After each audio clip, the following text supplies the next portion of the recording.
Hello guys! Hello Virgo! Welcome dito sa aking channel Virgo. Alamin natin kung anong messages, vibration, gabay energy para sa lahat. Ito ay general reading para sa lahat ng Virgo.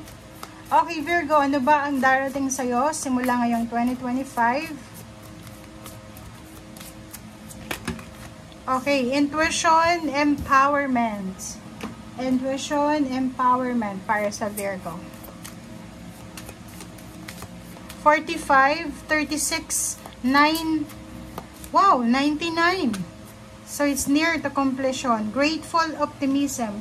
Joyous view of the future. Okay, Virgo. Alam mo ba yung 3 cards na to? Sobrang positive na siya. Hindi mo na kailangan ng confirmation, di ba? It's 51, 6, balance, 36, 9, 45, 9. So 99, 6. Kung iisipin mo, 99 siya. 9, okay, Virgo, tingnan mo. 9, 9, 6. Pag itong 6 na to, ginanon mo, 9 din siya. So, 3, 9 siya. Okay? So, Virgo, simulan natin dito sa grateful optimism. Sinasabi ng Barasyo dito, Virgo, na starting 2025, magiging sobrang grateful ka. Okay? Magiging sobrang grateful. Thankful ka sa lahat ng blessings na ibibigay sa'yo ng Panginoon kasi nakikita mo, okay, nakikita mo na masaya ang future na naghihintay sa'yo. Parang nararamdaman mo yon, nararamdaman mo yung balanse. Okay? 36-9, makinig ka sa sinasabi ng iyong intuition. Okay? Makinig ka sa sinasabi ng iyong intuition. Kung ano man itong nararamdaman mo, honor your emotion. Okay? And 45 na empowerment. Reclaiming your power to eh. Diba? Kung halimbawa, for few years, hindi naging maayos yung takbo ng relationship mo, ng career mo, hindi naging maganda yung takbo ng buhay mo, sinasabi ng barahan na magiging maganda ito simula ngayong taon, ibabalik sa'yo yung mga bagay-bagay na deserve mong ibalik sa'yo. Okay? And 999, okay, sabihin mong 6 ito, pero 9 pa rin to pag binaliktad. So, it's 999. Ibig sabihin yan is completion and closure. Okay? So, ibig sabihin, pwedeng yung 2024 sa'yo is, eto na yung end ng, or eto na yung end or closure, release ng mga kahirapan sa buhay mo. And 2025, starting 2025, it's new beginnings na siya. Or ibig sabihin, it's end na talaga siya ng kung ano man tong mga negative phase sa buhay mo, or sa either project, pag-aaral, relationship, or chapter sa buhay mo na kailangan ng mag-close kasi may sisimulan ka na. 'Di ba? So, ibig sabihin yan, kompleto na, okay? Aarangkada ka na.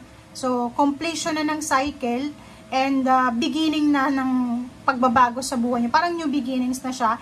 And it's a reminder sa'yo na remain positive, grateful optimism, remain positive, remain optimistic tungkol sa mga paparating na pagbabago sa buhay mo. Okay? And yung opportunities na yan na darating sa buhay mo is deserve mo talaga siya.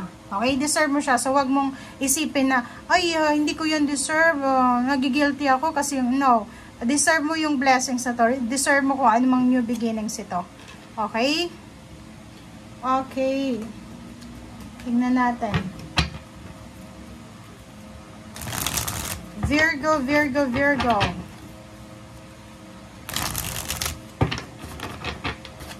Ang ganda ng readings yung Virgo.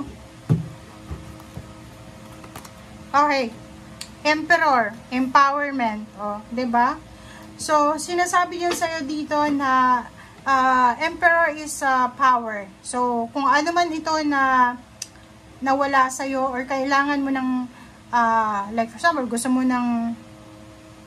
mo ng promotion, salary increase, or kung ano po man, ibibigay talaga siya sa'yo ng ating Panginoon. Okay? So, yung Emperor, siya yung ruler ng empire. 'Di ba?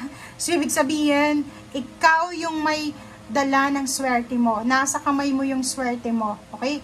Ikaw yung magdedesisyon kung ano yung gusto mo. Ikaw yung magdedesisyon kung ano yung gagawin mo simula this year. So, take responsibility, be courageous, gamitin mo yung talento mo, yung talent mo, be mature, okay? Parang ikaw yung nasa pedestal, ikaw yung nakaupo sa trono, or ikaw yung may hawak ng mga sundalo, so ikaw yung may hawak ng sword, so ikaw yung parang pag-asa ng iyong pamilya. Okay?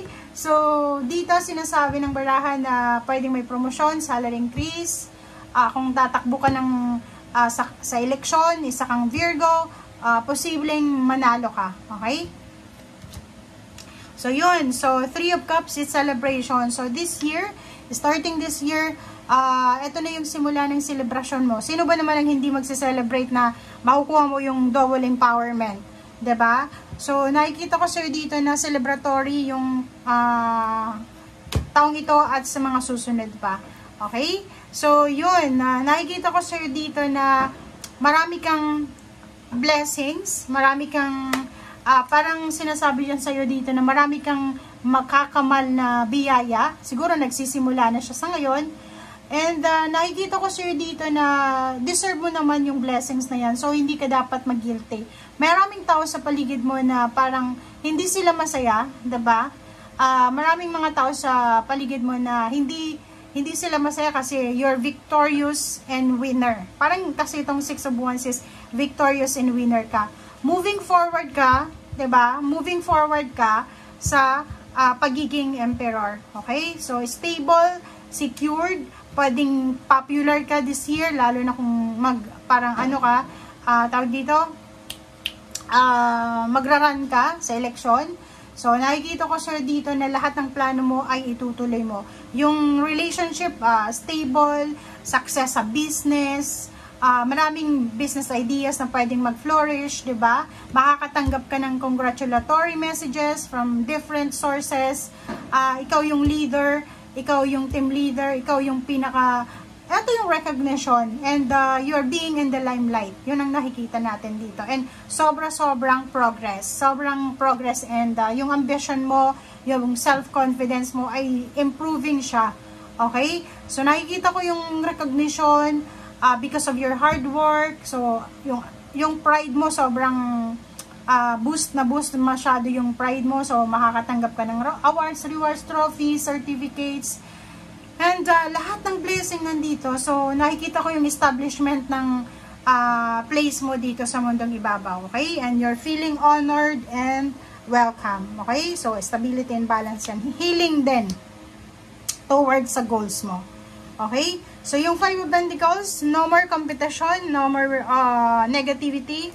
In terms of money, nandito ka na sa, if you're a business person, ganun din, kasi sa dami-daming blessings mo na matatanggap, syempre, maraming maiinggit sa'yo. So, hindi na, normal yan, normal yan sa pagkakaroon ng, once na nagkaroon ka ng 6 of Wands, kasi itong 6 of Wands, talagang, ikaw yung may advantage, di ba? Ikaw yung parang, na-establish mo talaga yung lugar mo dito sa mundo mo. Okay? So, talagang maraming maiinggit sa'yo, maraming tataas yung kilay, but who cares, di ba? So, 3 of Pentacles, kung may business ka, marami kang magiging kompetensya. Huwag kang mag-alala dyan, bahala na sila kung makipagkompetensya, basta ang nakikita mo dito sa baraha mo, isa kang yung character and identity mo as Virgo ay talagang sa'yo yan. Okay? Thank you guys. Bye!